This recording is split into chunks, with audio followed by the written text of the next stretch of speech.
موضوع الدرس في احکام الطلاق وعدت الطلاق، سورۃ الطلاق، تفسیر ابن کثیر۔ الحمد للہ رب العالمین والصلاة والسلام على اشرف الانبیاء وسید المرسلین سیدنا محمد وعلى آلہ واصحابہ اجمعین۔ اللهم صل على سيدنا محمد وعلى آل سيدنا محمد كما صليت على إبراهيم وعلى آل إبراهيم في العالمين إنك حميد مجيد۔ أعوذ بالله من الشيطان الرجيم، بسم الله الرحمن الرحيم۔ يا أيها النبي إذا طلقتم النساء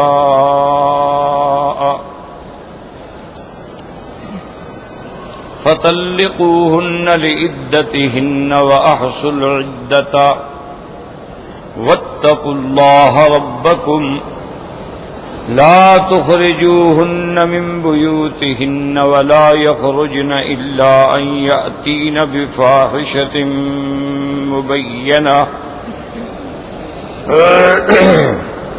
وتلك حدود الله ومن يتعد حدود الله فقد ظلم نفسه لا تدري لعل الله يحدث بعد ذلك أمرا۔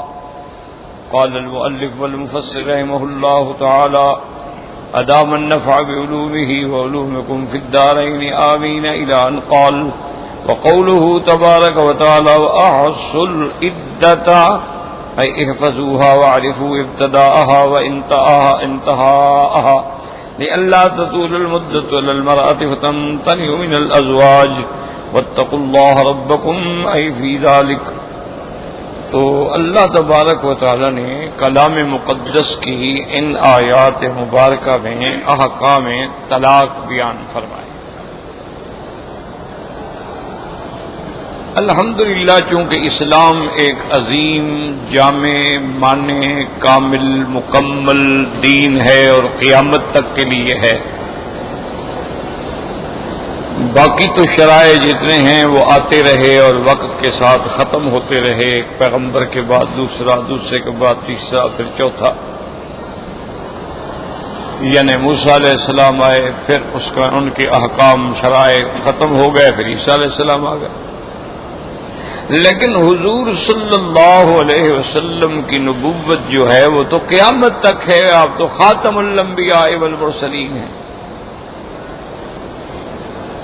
تو یہ اللہ کا ایک عظیم نظام ہے، اگر آپ دیکھیں، اس میں غور کریں، تدبر کریں، تفکر کریں،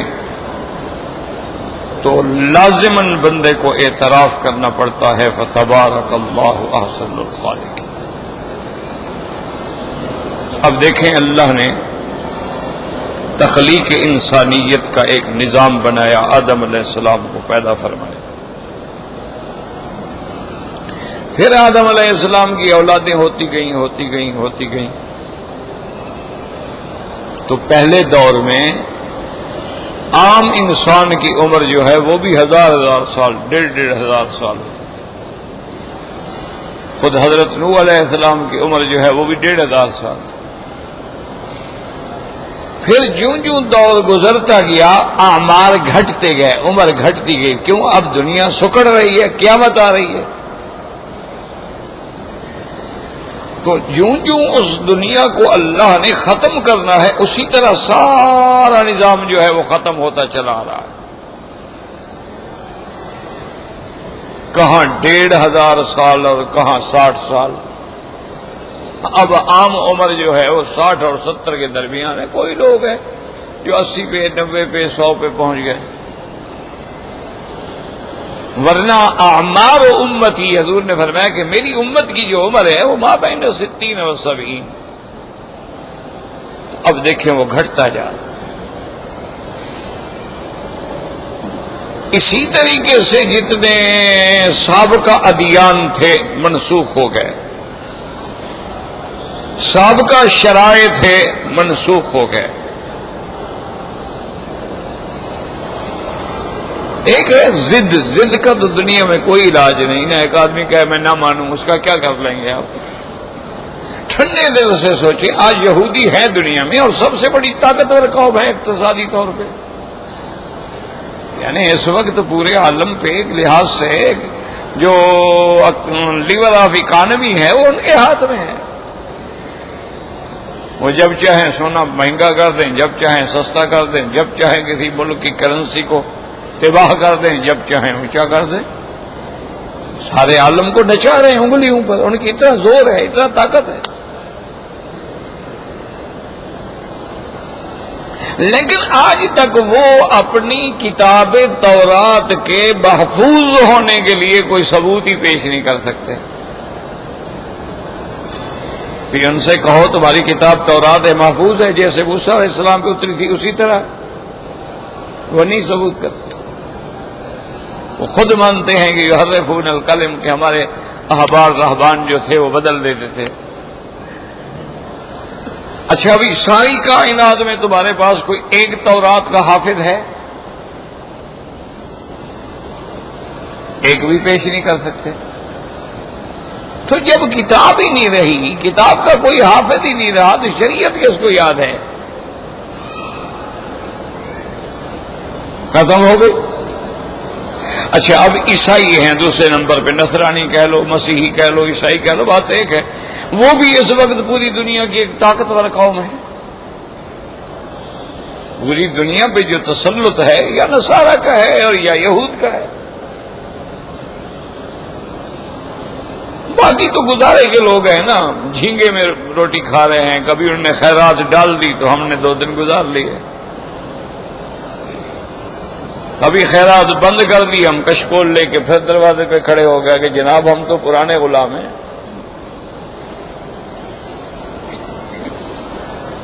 اچھا ان سے کہو بھی تم اپنے انجیل کے صحیح ہونے کا کوئی ثبوت پیش کر دو. تم خود کہتے ہو کہ ہمارے پاس 4 اناجیل ہیں. ایک انجیل لوقا ہے، انجیل یوحنا ہے، مقوقس ہے. تو بھئی ان میں صحیح کون سا ہے؟ وہ کہتے ہیں یہ کوئی پتہ نہیں. اچھا یہ انجیل جو عیسیٰ علیہ السلام پہ اللہ نے اتارا تھا یہ وہی ہے تمہارے پاس، کون لے کے آیا؟ کوئی ثبوت نہیں. اچھا پوری دنیا میں ہمیں ایک انجیل کا حافظ دکھلا دو. کوئی نہیں. تو لہذا جب کتاب ہی نہ رہی، بھائی جس میں احکام لکھے ہوئے ہیں وہ کتاب ہی نہ رہی، تو وہ شریعت کہاں رہی پھر؟ یہ شرف صرف اسلام کو ہے کہ اللہ نے اس کی تمام تفصیل جو ہے وہ قرآن میں ہے اور قرآن محفوظ ہے. تبیانا لکل شیء، تفصیلا لکل شیء. اور ایک ایک گھر میں مسلمانوں کی کوئی بستی ایسی نہیں ہوگی جہاں حافظ قرآن نہ ہو.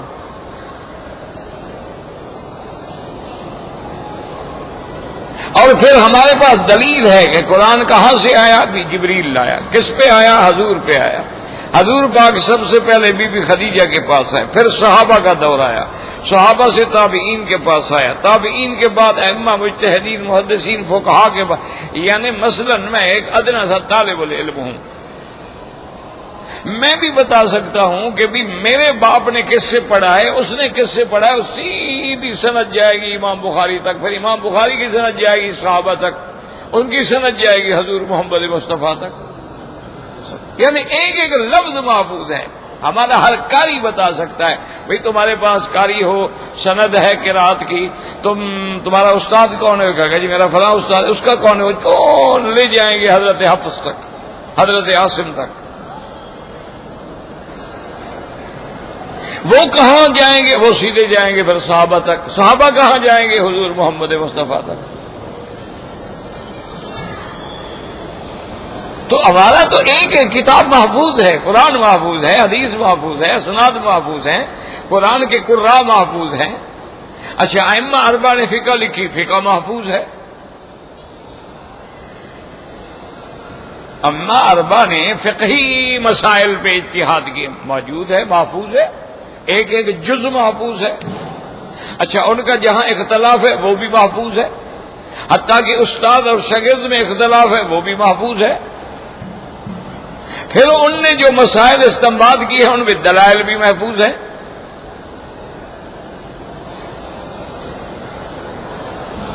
تو اس لیے ہمیشہ یاد رکھو کہ اگر کوئی دین کامل ہے، مکمل ہے، جامع ہے، مانے ہے، تام ہے، اور یوم قیامت تک وہ یعنی ہر دور میں لاگو ہو سکتا ہے، وہ اسلام. اور کوئی مذہب نہیں. اب عیسائی کرسمس مناتے ہیں، ان کو کہو جی کرسمس جو مناتے ہو کیا دلیل ہے؟ کوئی جھگڑے کی بات نہیں، علمی بات ہے. اچھا ہندو دیوالی مناتے ہیں، ہولی کھیلتے ہیں، بھئی کیا دلیل ہے؟ بسنت مناتے ہیں، بھئی کیا دلیل ہے؟ اچھا جی تمہاری یہ کرشنا ہے، یہ تمہارا گنگا اور جمنا جو ہے یہ گنگا جل ہے، چلو دلیل. ہم سے کوئی پوچھے کہ زمزم کی کیا دلیل ہے، ہم کہیں گے بالکل اسماعیل علیہ السلام تڑپے، اللہ نے جبریل بھیجا،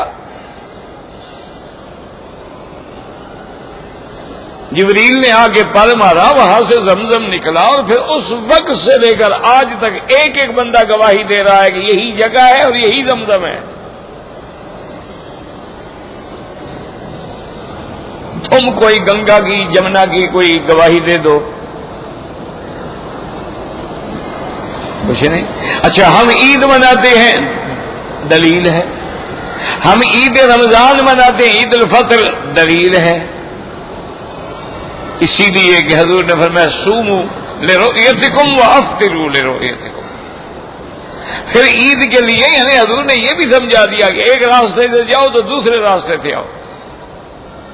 یہ بھی سمجھا دیا کہ اگر رمضان کی عید ہو تو جانے سے پہلے کچھ میٹھی چیز کھا لو، کوئی کھجوریں کھا لو، کوئی چیز لے لو، ایک دو دانے کھا لو، سنت ہے. اچھا جب جاؤ تو کیا کرو گا؟ جاؤ تو اللہ اکبر، اللہ اکبر، لا الہ الا اللہ، اللہ اکبر، اللہ اکبر، اللہ اکبر و کبیرہ، تکبیریں پڑھتے ہوئے جاؤ. اچھا پھر میدان میں جا کے کیا کریں؟ انہوں نے کہا میدان کے اندر جا کے 2 رکعت نماز عید پڑھو. اس کے بعد کیا ہوگا؟ انہوں نے کہا خطبہ ہوگا، خطبہ سنو.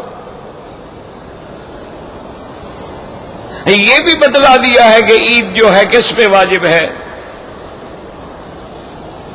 اور عید الاضحیٰ جو ہے یہ کیا ہے وہ بھی بتلا دیا ہے کہ یہ یوم النحر الاکبر ہے جس کا قرآن میں ذکر ہے. اچھا جی ہم قربانی کیوں کریں؟ یہ بھی بتلا دیا کہ سنت ابیکم ابراہیم، ابا ابراہیم کی سنت ہے. اور یہ بھی ہے کہ بھی ایک تو اضحیہ ہے وہ ہم کہاں کریں؟ انہوں نے کہا تو پوری دنیا میں جہاں ہو کر لو. اچھا جی وہ اگر حج تمتع کی بکری ہے یا قران کی بکری ہے یا دم احصار ہے یا کوئی جرمانے کی دم، انہوں نے کہا فلیبلغ الہدی محلہ، اس کو حرم میں جا کے ذبح کرو. دلیل ہے.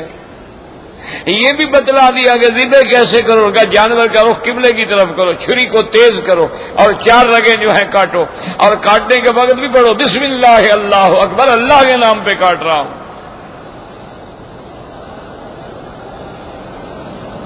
یعنی ایک بات مجھے بتائیں جو اسلام نے نہیں سمجھائی. کوئی دنیا کا مسئلہ لے آئے جس کے بارے میں اسلام کے اندر وہ چیز نہ پائی جاتی.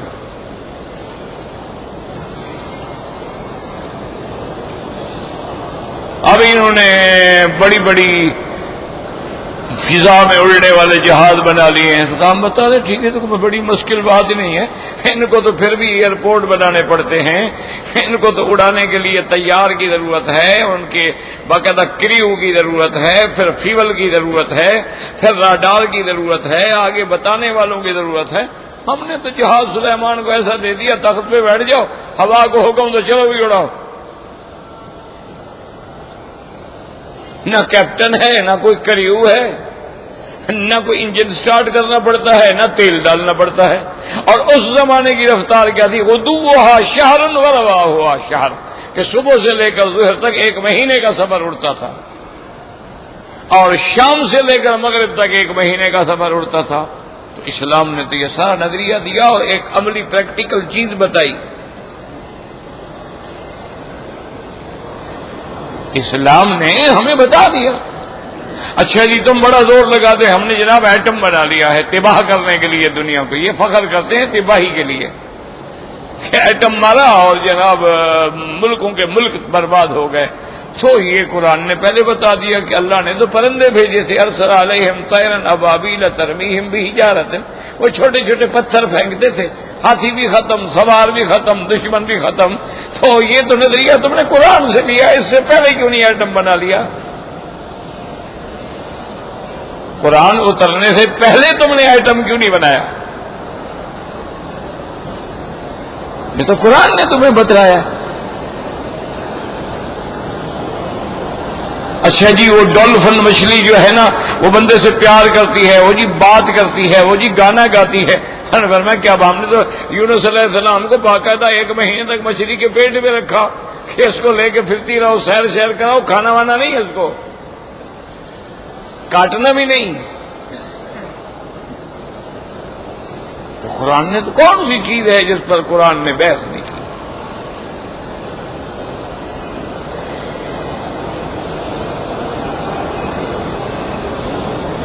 یعنی ایک آپ کو بیٹھے بیٹھے چھینک آ جاتی ہے، اسلام کہتا ہے کہو الحمدللہ،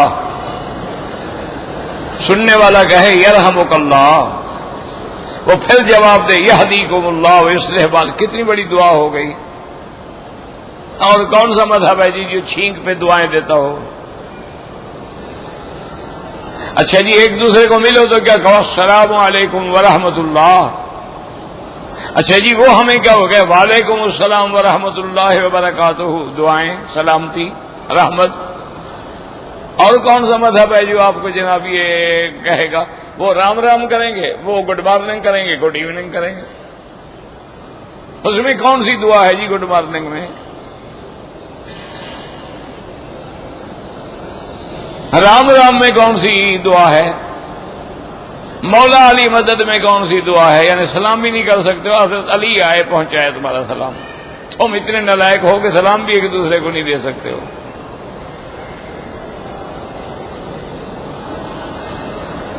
تو اس لیے یاد رکھیں کہ پورے عالم میں جو سب سے پہلی تہذیبیں ہیں، جیسے رومن امپائر تھی، تہذیب یونان تھی، تہذیب فارس تھی، تہذیب مصر تھی، اور آج تہذیب یہود ہے، تہذیب نصارہ ہے، تہذیب ہندوز ہے. کسی میں نکاح طلاق کا ایسا جامع معنی نسخہ نہیں ہے اللہ کے اسلام میں.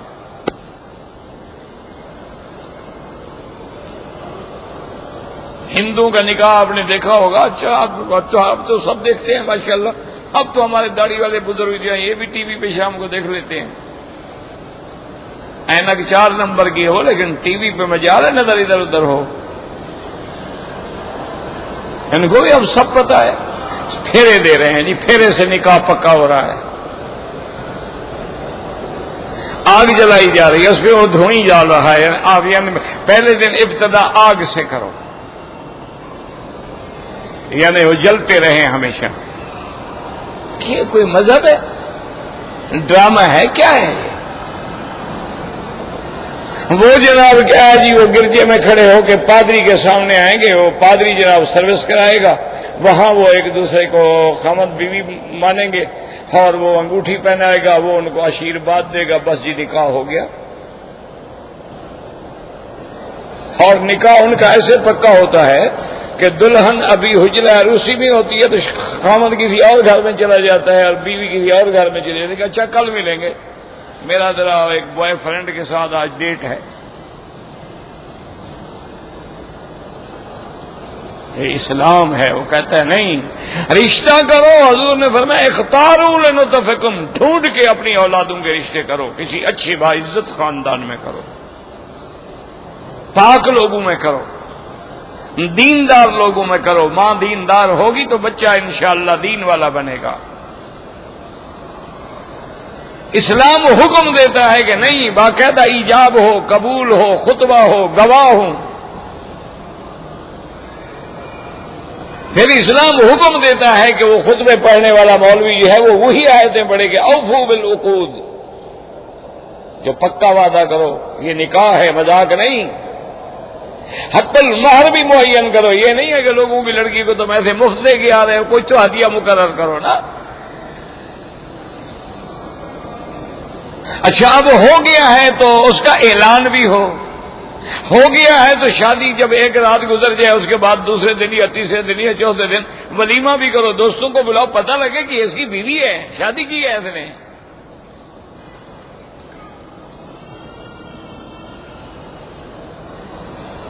اب اس کے بعد حکم دیا اسلام نے کہ عورت کو حکم دیا خاوند کے حقوق کا خیال کرو. کیا کریں؟ جب دیکھے خاوند تو خوش ہو جائے، حکم کرے تو اطاعت کرو، گھر سے غائب ہو تو اس کی عزت اور دولت کی حفاظت کرو. خاوند کو حکم دیا تمہارے ہاتھ میں یہ قیدی ہے عورت، اللہ نے ایک کلمہ اسلام پہ تیرے لیے حلال کی ہے، اس کو آرام پہنچاؤ، اس کو سکون پہنچاؤ، اس کا سکنا، نفقہ، کھانا پینا اپنی طاقت کے مطابق انتظام کرو. یہ تمہاری ذمہ داری ہے، احسان نہیں ہے کہ اس کو کھلا رہے ہو،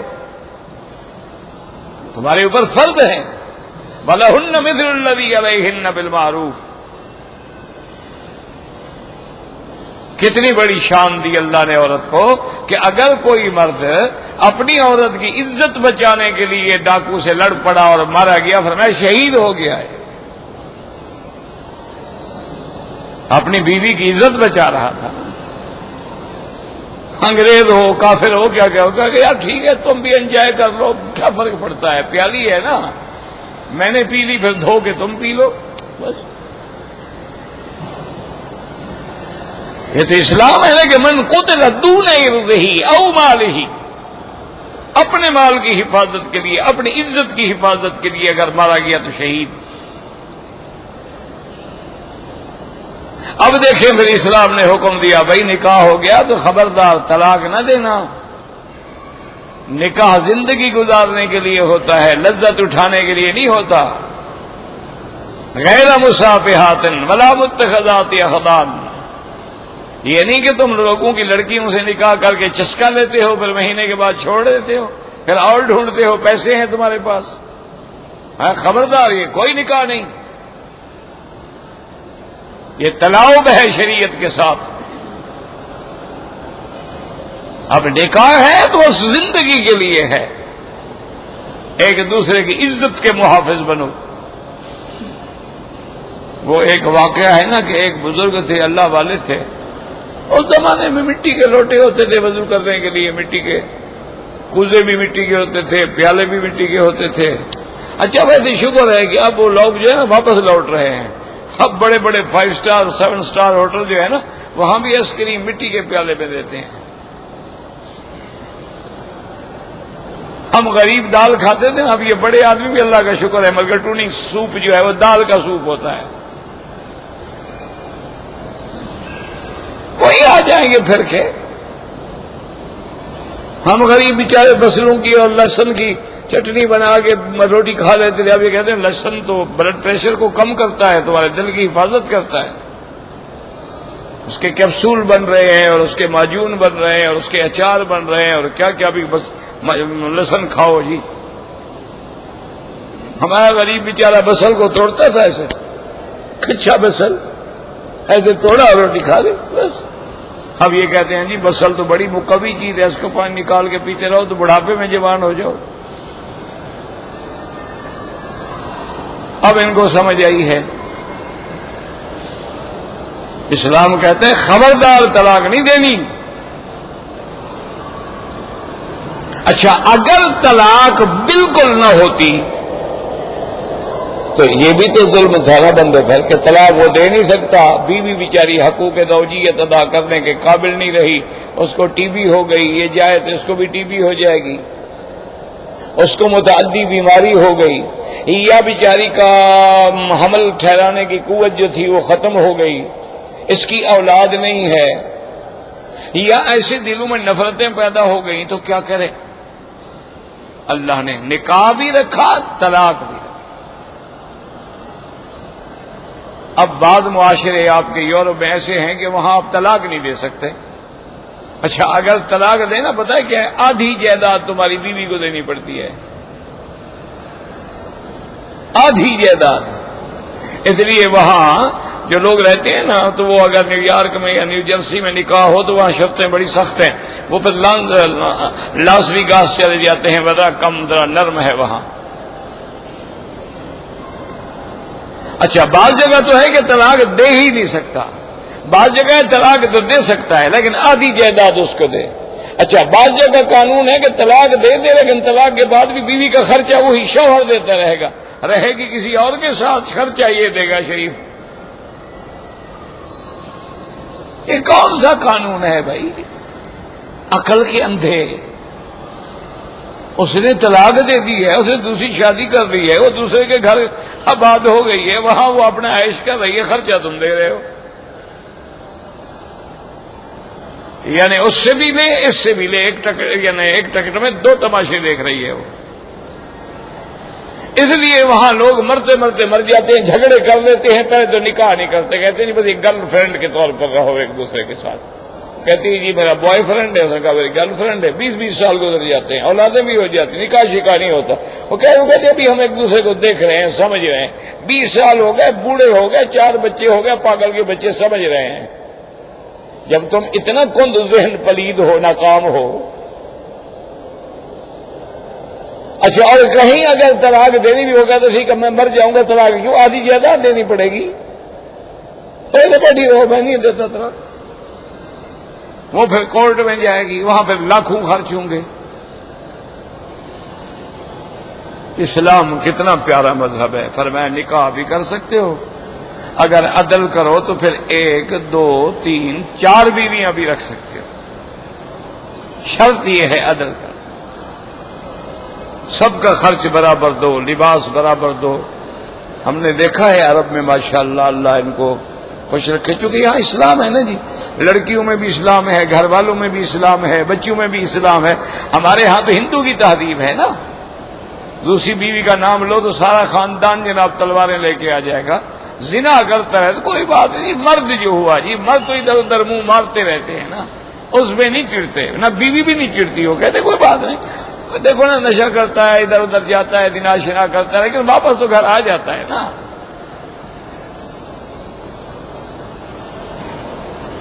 اسلام دیکھیں کہ کفرہ نہیں، اگر تم کرنا چاہتے ہو فَانْكِحُوا مَا طَابَ لَكُم مِّنَ النِّسَاءِ مَثْنَىٰ وَثُلَاثَ وَرُبَاعَ، 1 رکھو، 2 رکھو، 3 رکھو، 4 رکھو۔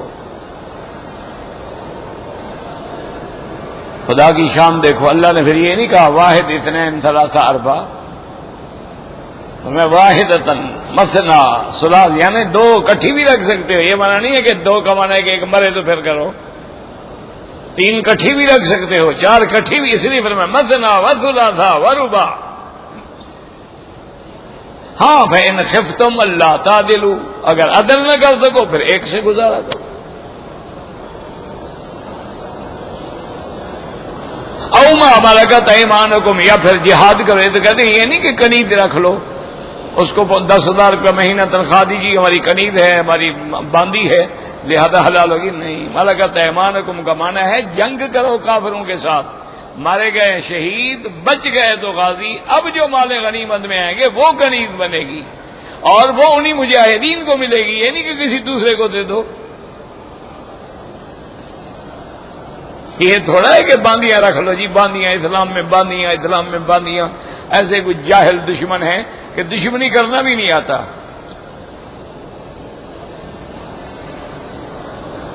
جیسے حضرت رحمت اللہ علیہ نے وہ ہے نا کتاب شیعت کے خلاف تحفہ اثنا عشریہ، اور اسی طرح ازالت الخفا، تو اس میں بزرگوں نے لکھا ہے کہ یہ شیعہ ان کو تو خود اعتراض کرنا بھی نہیں آتا، اصل اعتراض تو یوں تھا، اعتراض بھی خود بنا کے دیتے ہیں پھر اس کا جواب دیتے، تو ان بیوقوفوں کو تو اعتراض کرنا بھی نہیں آتا اسلام کے خلاف۔ وہ جی باندیاں، ہو جی وہ خدا کے بندے، جب جنگ ہوگی ایک فتح کرے گا، ایک فاتح ہوگا، ایک مفتوح ہوگا۔ اچھا اب جو قیدی آ گئے ان کا کیا کرو، شبد باز دو، وہ تو قیدی ہے بیچارے، ان کو مار دینا کون سی بہادری ہے، وہ تو پہلے قید ہو چکے ہیں۔ اچھا ان کو اگر مارنا دیں تو کیا کریں، ان کو کسی دوسرے ملک میں بھیج دیں، اس کا خاوند قتل ہو گیا، باپ قتل ہو گیا، اکیلی عورت ہے، دوسرے ملک کو بھیجو گے تو وہاں کیا کریں گے، وہاں اس کے باپ بیٹھے وہاں بھی جا کے بیچاری پھر کرایہ پہ چلے گی. اچھا اس کو قید میں رکھیں, 20 سال زندہ رہے تو 20 سال روٹی بھی کھلائیں, دشمن کو حفاظت بھی کریں, پہرا بھی لگائیں. اسلام نے کہا نہیں نہیں, ان کو بانیاں بنا کے تقسیم کر لو مجاہدین میں. اچھا بھی یہ تمہارا یہ تمہارا, یہ تو ان کا سب کا خیال رکھو. اور اسلام نے بتلا دیا اگر مہربانی کر کے اس کو آزاد کر کے نکاح کر لو پھر سبحان اللہ, پھر تمہارے لیے اتنا اجر ہوگا. اچھا اگر تم سے فلاں غلطی ہو جائے, اچھا اللہ نے فرمایا اچھا ایک باندی آزاد کرو, ایک غلام آزاد کرو. اچھا جی فلاں کا غلطی ہو جائے کا غلام آزاد کرو تاکہ یہ لوگ آزاد ہوتے جائیں. اسلام نے یہ بھی بتلا دیا کہ بدلے مکاتبت لے لو, اس سے طے کر لو بھی مجھے 10,000 دے دو تم آزاد ہو, اور اس کو جاؤ چھٹی دو, جائے کمائے پیسہ اکٹھا کرے تمہارے پیسے دو, چھٹی دو, آزاد کرو اس کو تاکہ غلام نہ رہے. پھر فرمایا غلام کو وہی کھلاؤ جو تم کھاتے ہو, وہی پہناؤ جو تم پہنتے ہو. پھر اسلام نے غلام کو اتنا اونچا کیا کہ سردار نیچے کھڑے رہے اور غلام بلال کعبے کی چھت پہ کھڑے ہوئے اذان دے رہا تھا. حضور نے بتلا دیا کہ ہم غلاموں کو اونچا کرنے کے لیے آئے ہیں, ان کو نیچا کرنے کے لیے نہیں آئے ہیں. ہمارے پاس کوئی کالا گورا نہیں, دیکھو گورے سارے نیچے کھڑے ہیں, کالا اوپر کھڑا ہے. اس لیے اسلام جیسا جامع ماننے قانون دنیا میں ہے ہی نہیں. یاد اچھا طلاق کی اجازت بھی ہے, ساتھ بتا دی ابغض الحلال عند اللہ الطلاق, خبردار طلاق نہ دینا, اللہ کو بڑی ناپسند ہے. اس سے تو شیطان خوش ہوتا ہے, مسلمان تو کبھی خوش نہیں ہو سکتا. اور اگر طلاق دینی ہو فرمایا خبردار فطلقوہن لعدتہن, وقت میں طلاق دو اور وقت کی حفاظت کرو. میرا اللہ وقت سے کیا مراد ہے؟ فرمایا حیض میں طلاق نہ دو, طہر میں طلاق دو. طہر مانا پاکی.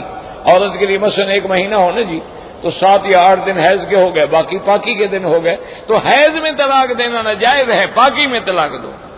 اللہ تو حیض میں نہ, حیض میں تو آدمی کو نفرت ہوتی ہے, میاں بیوی ویسے بھی دور ہوتے ہیں, حیض گزرنے دو تاکہ کچھ دن گزرے, ٹھنڈا ہو جائے, کول مائنڈ ہو جائے, حوصلہ آ جائے, پھر طلاق نہیں دے گا, بچ جائے گا طلاق سے. اسلام تو میں ٹھنڈا کر رہا ہے, کہتے بلڈ پریشر اس کا بھی ہائی ہے نا بیچارے کا, ابھی تو یہ آؤٹ آف سینس ہے, عقل بھی نہیں ہے اس کا. ٹھنڈے ہو جاؤ, طلاق نہیں دینی حیض میں, خبردار. اچھا اب طہر ہو گیا, عورت پاک ہو گئی, یہ بیچارہ 8 دن سے بغیر بیوی کے گزار رہا تھا, انہوں نے کہا یار طلاق تو دینی ہے, پہلے کچھ فائدہ, آج رات تو فائدہ تو اٹھا لوں نا. تو اللہ نے فرمایا اگر تم نے طہر میں جماع کر لیا پھر طلاق نہ دینا, پتہ نہیں نطفہ ٹھہر جائے, نطفہ ٹھہر جائے تو پھر تو اس کی عدت ہوگی جب تک حمل نہ ہو, وہ تو پھر 9 مہینے تیری عدت میں بیٹھی رہے. مانے کیا ہے؟ طلاق نہ دو.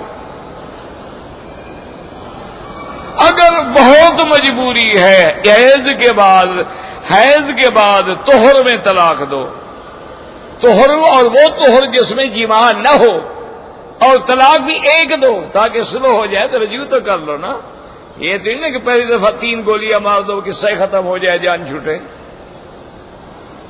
ایک طلاق دو صرف. اچھا جی پھر کیا ہوگا؟ انہوں نے کہا اچھا جی اب میں نے تو طلاق دے دی, عورت کہاں جائے؟ نے کہا تیرے گھر میں رہے گی, اسی کا تو گھر ہے, اتنا عرصہ اسی گھر میں رہی ہے, اب طلاق دے دی ہے تو کہتے نکل جائے. کیوں؟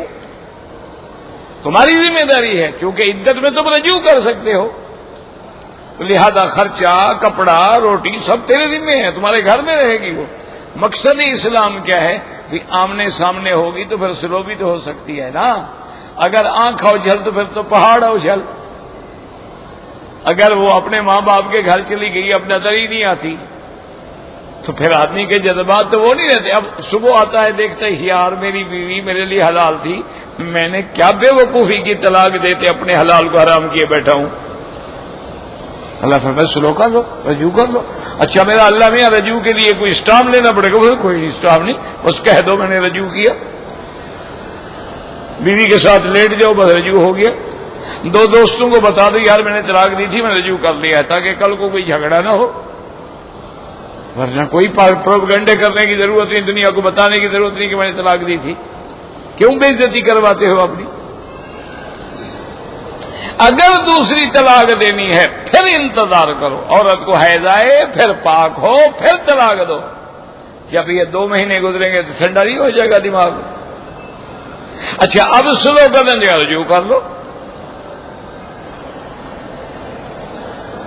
اچھا جی اگر میں پھر بھی تیسری طلاق دوں گا، پھر حیض گزر جائے پھر طہر آئے پھر تیسری طلاق دو. اب انہوں نے کہا اب بات ختم ہو گئی، اب تمہارے پاس بیوی واپس نہیں آ سکتی. اب طلاق مغلظہ ہے اور قطعی طلاق. اب دیکھو پہلی طلاق کے بعد رجوع ہو سکتا ہے کہ نہیں؟ دوسری کے بعد ہو سکتا ہے، تیسری کے بعد نہیں ہو سکتا. اگر 3 ہیں ہی ایک تو پھر تو رجوع ہو سکتا ہے، پھر نہ ہو سکنے کا کیا معنی ہے؟ یعنی اگر وقفے سے دے پھر تو نہیں ہو سکتا، ایک دفعہ دے تو پھر ہو سکتا ہے. ایک عجیب بات ہے. یعنی ایک چکر روز کرو، 7 دن میں طواف تو مکمل ہو جائے گا، لیکن ایک دن میں 7 چکر کر لو تو پھر نہیں ہوگا. اچھی بات ہے بھائی. ویسے ہم ان پہ اعتراض نہیں کرتے، ان کا بھی اجتہاد ہے، مجتہدین ہیں، علماء ہیں، لیکن جمہور یہی کہتے ہیں کہ 3 اور اسلام یہ بھی کہتا ہے کہ 3 نہ دے رہے ہو بدعت ہے، گنہگار ہو تم. حیض میں طلاق نہ دو، لیکن دو گے طلاق ہو جائے گی. یہ نہیں ہو جی حیض تھا تمہیں پہلے فکر نہیں تھا، اب بتانے مولوی کو بتانے کے لیے آ گئے ہو.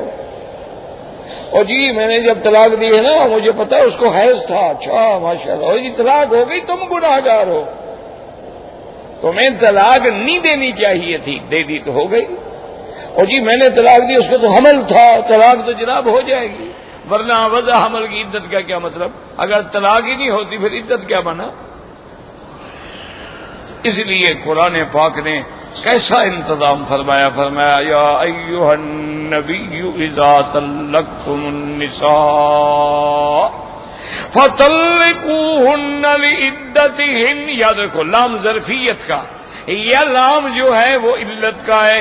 ظرفیت کا کیا معنی؟ یعنی عدت وقت طلاق میں طلاق دو. اور اگر لام ظرفیت کا نہ ہو تعلیل کا ہو تو معنی طلاق کے بعد جو عدت کا وقت ہے وہ عدت اپنی پوری کرے. ایک ہے عدت وقت. وقت کیا معنی؟ جب وہ پاک ہو، حیض نہ ہو، حمل نہ ہو، یہ ہے عدت، یہ ہے وقت طلاق. اور اس کے بعد کیا عدت ہے؟ فرمایا والمطلقات یتربصن بانفسہن 3 قروء. عورتیں جن کو طلاق ہو جائے ان کو 3 حیض جو ہے وہ عدت گزارنی ہوگی. اس سے پہلے کسی دوسری جگہ نکاح نہیں کر سکتی. 3 حیض یا بعض علماء کے نزدیک 3 طہر ہیں. اب یہ ہے کہ امام شافعی فرماتے ہیں کہ قروء کا معنی طہر ہے. امام ابو حنیفہ فرماتے ہیں کہ نہیں، قروء کا معنی حیض ہے. اچھا ویسے عدت کتنا ہے ایمان سے کہیں؟ قرآن کیا کہتا ہے؟ 3. ہاں جی 3 قروء. اچھا ہم نے طلاق دی طہر میں، ٹھیک ہے، یہ طہر شمار کرو گے یا نہیں کرو گے؟ اگر شمار کرو گے تو اس کا تو طہر کا مثلا 22 دن تھے، 20 گزر چکے تھے، آخری 2 دن میں ہم نے طلاق دی تو طلاق تو ٹھیک ہو گئی. تو طہر یہ تو شمار نہیں ہوگا. حیض آئے پھر طہر آئے، پھر حیض آئے پھر طہر آئے، پھر حیض آئے پھر طہر، تو 4 ہو جائیں گے. 3 قروء کہاں رہا؟ اگر ہم نے طہر میں طلاق دی اور آگے حیض آیا تو 1، اس کے بعد طہر آیا پھر حیض آیا تو 2، پھر طہر آیا پھر حیض آیا تو 3. اللہ کے قرآن کے مطابق 3 حیض جو ہے وہ صحیح عدت ہو گئی. صرف ایک عدت ہے عورت کی، جب خاوند مر جائے تو پھر 4 مہینے 10 دن تک صبر کرے. اور اولات الاحمال جو ہیں حمل والی ان یضعن حملہن، کہ وہ اپنا حمل جب وضع کر لیں تو اچھا اس میں بھی بعض علماء یہ کہتے ہیں جو مدت زیادہ ہو وہ عدت ہے. کیا معنی؟ سمجھو بات کو. مثلا عدت تھی نا 3 مہینے، ایک مثال کے طور پہ 3 ہے، اب ہے حمل، تو اب حمل کو وضع ہونے میں 5 مہینے رہتے ہیں، تو 5 مہینے زیادہ ہے نا 3 سے، تو وہ کہتے ہیں وہ یہ حمل والی بات پوری کرے۔ اور اگر وہ حمل طلاق ہونے کے 5 دن کے بعد بچہ پیدا ہو گیا، وہ کہتے ہیں نہیں اب وہ 3 مہینے گزارے، جو زیادہ ہو اس پہ عمل کرے۔ لیکن جمہور یہی کہتے ہیں کہ نا اولات الاحمال ان یضعن حملہن، بس اصل مقصد ہے استبراء۔ عدت کیوں ہے؟ تاکہ اندر کوئی چیز ہے تو ظاہر ہو جائے، اس کا تو بتا تو ولادت ہو گئی، بات ختم ہو گئی، عورت پاک ہو گئی، اب تو اس کے اندر اس کا کوئی نطفہ نہیں ہے، لہذا عدت بھی پوری ہو گئی۔ اچھا اگر یہ ہے کہ عورت ہے بوڑھی ہو گئی، حیض نہیں آتا تو کیا کرے؟ انہوں نے کہا 3 مہینے۔ واللائی یئسن من المحیض، ان کی عدت کیا ہے؟ 3 اشہر، 3 مہینے بس۔ کیوں؟ اس کو تو حیض آتا نہیں، بیچاری حیض کیسے گنے؟ یا بالکل چھوٹی ہے، ابھی حیض شروع ہی نہیں ہوا۔ اچھا اسلام کی رعایت دیکھو کہ ایک آدمی سے تمہارا نکاح، ایک عورت سے نکاح ہوا ہے، رخصتی ہو گئی، عورت تمہارے گھر میں آئی، میاں بیوی ایک کمرے میں بیٹھے، خلوت ہو گئی، اس نے جماع نہیں کیا ہے، پھر بھی حق المہر دے۔ اگر جماع ہو گیا پھر بھی حق المہر دے، بھی تمہارے ساتھ خلوت سیاح میں تو آ گئی تھی نا، اگر چاہتا تو کر سکتا تھا نا۔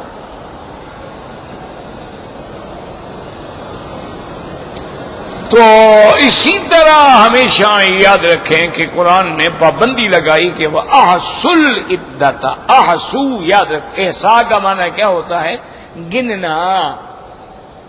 دیکھتے نہیں ہو احصائیات مضمون ہوتے ہیں کتابوں میں، جس کو آپ کہتے ہیں شماریات، احصاء۔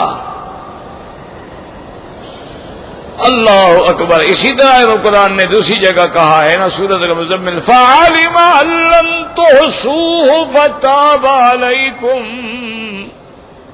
اللہ نے فرمایا اللہ جانتے ہیں کہ تم وقت نہیں گن سکو گے، تمہارے پاس گھڑیاں وڑیاں نہیں ہیں، تمہیں پتہ ہی نہیں لگے گا کہ آدھی رات گزری ہے کہ 2 حصے گزر گئی ہے، اللہ نے رعایت کر دی۔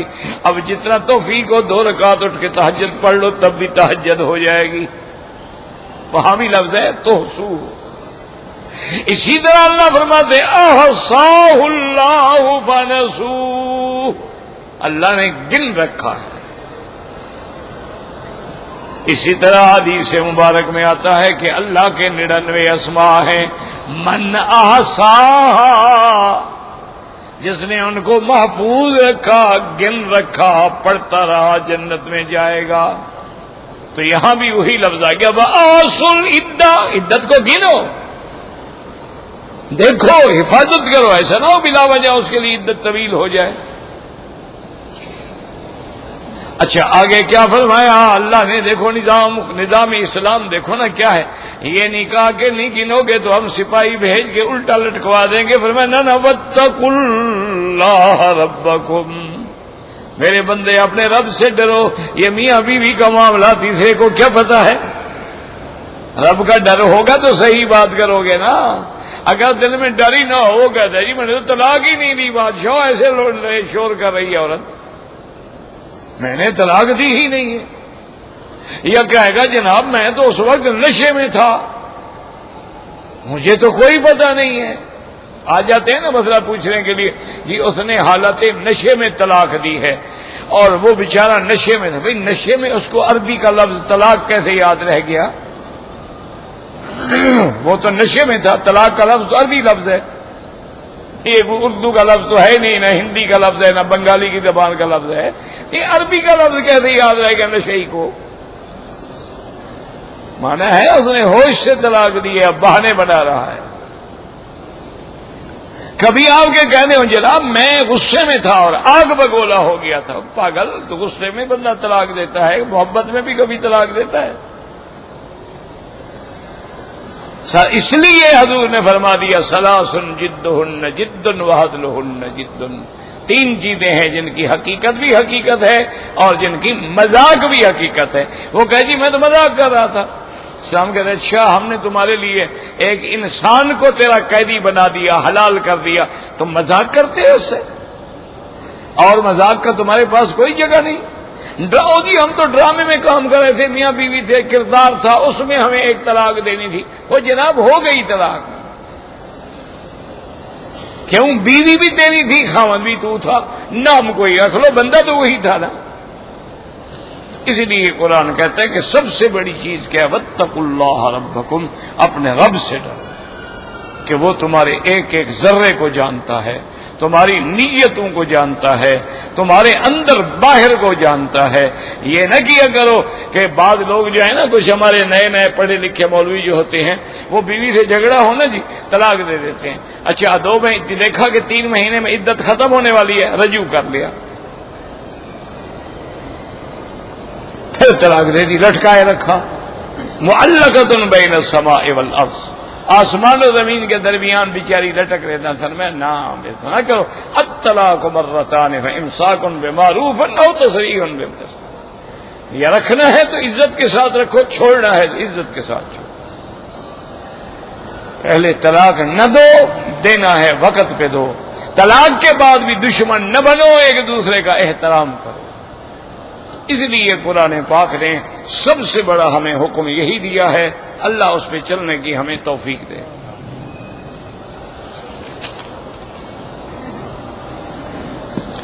کہتے جی کہ رزق کی تلاش کے لیے کسی نے شیطانی عمل کر کے میرا رزق بند کر دیا ہے، یہ کفر ہے عقیدہ رکھنا۔ رزق بند کرنا کھولنا اللہ کے ہاتھ میں ہے، کسی شیطانی عمل کے پاس نہیں۔ اللہ یبسط الرزق لمن یشاء ویقدر، یہ ہوتا ہے۔ بڑے بڑے ملک ہیں دیکھو گھاٹے میں آگے برباد ہو گئے، بڑے بڑے بینک ہیں دیوالیہ ہو گئے، ان کو کس نے بند کیا ہے؟ یہ ہوتے رہتے ہیں۔ باقی رزق کے لیے سب سے افضل عمل جو ہے، زیادہ سے زیادہ استغفار کرو۔ استغفر اللہ استغفر اللہ استغفر اللہ الذی لا الہ الا هو الحی القیوم واتوب الیہ۔ اگر تم انشاءاللہ روزانہ 1000 2000 3000 جتنا پڑھ سکتے ہو پڑھو، تو ایسے اللہ کی رحمت سے ہاتھوں میں جیسے سرسوں اگتا ہے نا، ایسے رزق آئے گا۔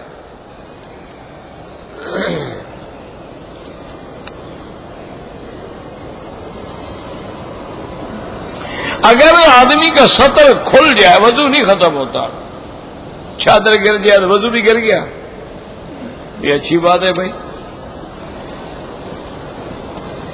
کہتے تھے کہ حنفی مسلک میں عورتوں کو جنازہ پڑھنے کی اجازت ہے، بالکل اجازت ہے۔ یہ کس نے کہا ہے کہ حنفی کہتے ہیں عورت جنازہ نہ پڑھے؟ اللہ کے بندے مسئلہ خود نہیں سمجھتے، اعتراض امام ابو حنیفہ پہ کرتے ہیں، اب کیا کریں آدمی؟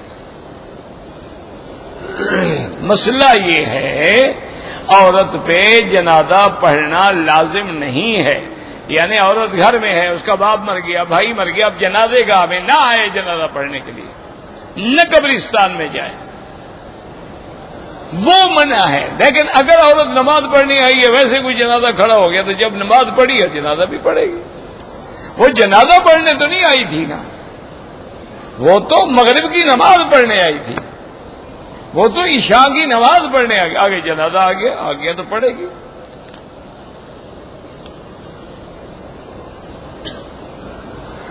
میں جاننا چاہتا، نظر لگتی ہے؟ بالکل لگتی ہے۔ العین حق، نظر حق ہے، بالکل لگتی ہے نظر۔ اسی لیے تو حضرت یعقوب علیہ السلام نے اپنے بیٹوں سے کہا تھا کہ لا تدخلوا من باب واحد وادخلوا من ابواب متفرقہ، کہ اے میرے بیٹے جب مصر میں جاؤ نا ایک دروازے سے نہ جانا۔ کیوں؟ 11 شہزادے جب جائیں گے تو نظر تو لگنی ہے نا، کوئی ادھر سے جائے کوئی ادھر سے جائے کوئی ادھر سے جائے، وہ نظر سے بچانے کے لیے کہہ رہے۔ علاج یہ ہے، اگر تمہیں پتا ہے کہ اس بندے کی نظر لگی ہے تو اس کو کہو کسی برتن میں کھڑے ہو کے غسل کرے، وہی پانی نظر والے پہ ڈال دو، 1 منٹ میں ٹھیک ہو جائے گا۔ اور اگر تمہیں پتہ ہی نہیں ہے تو پھر علاج جو ہے آخری آیات جو ہے نا، قل اعوذ برب الفلق، قل اعوذ برب الناس، آیت الکرسی، اور اسی طرح سورۃ والقلم کی آخری آیت وَإِن يَكَادُ الَّذِينَ كَفَرُوا لَيُزْلِقُونَكَ بِأَبْصَارِهِمْ لَمَّا سَمِعُوا الذِّكْرَ آخر تک یہ پڑھ کے دم کریں، کوئی دوسرا دم کرے، وہ خود دم کرے، اللہ تعالیٰ کی رحمت سے اس کے اثرات جو ہیں وہ چلے جاتے ہیں۔ نظر ہے، اچھا بعض لوگ اللہ معاف کرے اس میں بڑے خطرناک حد تک مبتلا ہوتے ہیں، وہ تو کسی چیز کو دیکھے وہ دیکھا تو گیا اگلا غریب بیچارہ، اللہ تبارک و تعالیٰ معاف فرمائے۔ ہمارے ایک علاقے میں ایک بستی تھی، ابھی ہے، وہ پوری بستی والے نظر لگاتے ہیں، ان کے ہر بندہ جو ہے نا اللہ دشمن کو بھی سامنے نہ لائے آیا تو وہ سمجھو گیا بیچارہ۔ اچھا وہ آپس میں بھی نہیں چھوڑتے۔ ایک دن جو آ رہا تھا نا اس گھوڑے پر تو اس کا رشتے دار تھا، کہہ رہا کہ سنبھالنا گھوڑا ہے جناب، گرا اسی وقت گیا، ختم۔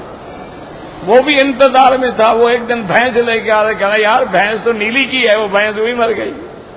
انہوں نے کہا تم نے گھوڑا مارا تھا، یہ بدلا ہو گیا، آئندہ خیال رکھنا۔ اچھا علاج یہ ہے جس بندے کی نظر لگتی ہو نا اس کو عادت بنا لے کہ جب کسی پہ نظر پڑے فوراً کہے سبحان اللہ یا ماشاء اللہ لا حول ولا قوت الا باللہ۔ اچھا تمہیں پتا ہوگی اس بندے کی نظر لگتی آ رہا ہے اللہ اکبر، تو کبھی نہیں لگے گی، جو مرضی الٹا بھی لٹک جائے کچھ نہیں ہوگا۔ حضور کو نظر لگانے کے لیے کافروں نے ایک خاص آدمی بلایا تھا، وہ 7 دن بھوکھا رہا حضور پاک کو نظر لگانے کے لیے، چونکہ بھوکھے کی زیادہ لڑتی ہے، بھوکھا بٹیرا زیادہ لڑتا ہے نا۔ تو بہرحال اللہ نے حفاظت کی، نظر حق ہے، بچنے کی کوشش کیا کرو۔ دیکھو قوما، اسی لیے عرب کو دیکھا ہے آپ نے، کسی کا بچہ دیکھیں گے، کسی کا کپڑا دیکھیں گے، ماشاء اللہ ماشاء اللہ ماشاء اللہ، تاکہ کبھی نظر کسی کی گاڑی دیکھیں گے تو سبحان اللہ ماشاء اللہ ماشاء اللہ ماشاء اللہ، اللہ بارک رکھ، اللہ حافظ رکھ۔ ہمارے تمہاری گاڑی بس گیا کرو تو گیا بیچارہ نا جی، یہ تو اللہ کا عذاب ہے چلتے پھرتے ہوئے۔